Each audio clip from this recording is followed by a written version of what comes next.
आज सकाळी उठायला खूपच उशीर झाला होता जास्तच, म्हणून आज सकाळी उठल्या उठल्या अगोदर टिफिन बनवायला घेतला. आता कालच मार्केटमधून इथं वांगे आणले होते, तर चला म्हणलं आज वांग्याची भाजी करूया. मस्त असं भरवा वांग करायची इच्छा होते, पण वांग चिरताना लक्षात आलं की अरे शेंगदाणे संपलेले आहेत, म्हणून म्हणलं चला काहीतरी वेगळी भाजी करूया. तर सगळ्यात अगोदर मी इकडे वांगे चिरून घेतले, त्याच्यानंतर 2 कांदे चिरून घेतले आणि त्याच्यानंतर 2 टमाटे देखील चिरून घेतले आणि सोबतच थोडे थोडे मिरचीचे तुकडे करून घेतले, छोटे छोटे असे. ही जास्त तिखट मिरची नव्हती.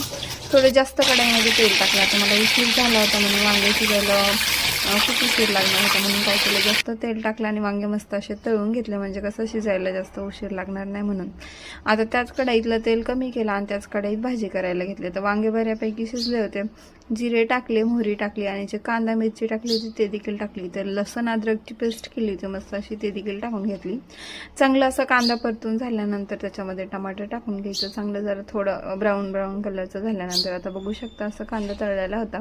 त्याच्यानंतर इथे मी टमाटर देखील टाकून घेतला. आता हे जे टाकलं होतं त्याच्यामध्ये फक्त मीठ आणि हळद टाकली आणि झाकून ठेवलं, म्हणजे कसं चटणी वगैरे टाकलं तर ठसका लागायची शक्यता असते, म्हणून काय करायचं, चटणी वगैरे लगेच टाकायची नाही, कारण आपल्याला त्याला चांगलं शिजवायचं होतं. तर ते टाकून झाल्यानंतर बाजूला ठेवलं आणि इकडे मी चपात्या करायला घेतल्या, कारण त्याला शिजायला थोडा उशीर लागणार होता. तर थोडं अधूनमधून बघत राहायचं, म्हणजे कसं लागणार नाही, कारण थोडं पाणी टाकलेलं नाही म्हणून लागण्याची जास्त शक्यता असते, म्हणून काय करायचं, अधूनमधून बघत राहायचं. आता चांगल्यापैकी शिजल्यानंतर मी काय केलं, तर मसाले वगैरे टाकून घेतले आणि त्याच्यानंतर परत परतून घेतला आणि त्याच्यानंतर परत मी इथं झाकून ठेवलं.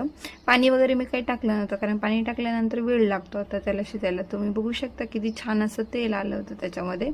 आता हे मला भातासोबत देखील खायचं होतं, म्हणून त्याच्यानंतर ह्याच्यामध्ये मी पाणी टाकलं, म्हणजे मसाला वगैरे चांगलं तळल्यानंतर पाणी टाकलं आणि थोडंसं शिजू दिलं. आता तुम्ही बघू शकता किती छान असं तेल आलं होतं. त्याच्यानंतर जे आपण तळलेले वांगे होते ते याच्यामध्ये टाकून घेतले. आता शेंगदाण्याचं कूट नसल्यास अशी भाजी केली. आता शेंगदाणे असलं आपण करू शकतो कशी, तर शेंगदाण्याचं कूट नव्हतं म्हणून मी अशी भाजी केली. आता कसं एखाद्या किराणा आणायला 2-4 दिवस जरी लेट झालं की समजायचं हे संपलं ते संपलं चालूच होऊन जातं.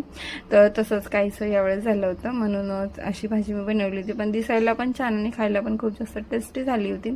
त्याच्यानंतर मी इकडे टिफिन बनवायला घेतला होता. सकाळचा चहा तर होणारच असतं, चहाशिवाय तर सुरुवातच होत नाही सकाळची, म्हणून मी इकडे चहा देखील बनवायला घेतला होता. शिवमची पंचायत पडली होती तो खाईल का नाही, कारण तो वांग खात नाही, म्हणून मी त्याला वांग तर भरलं नव्हतं. चलो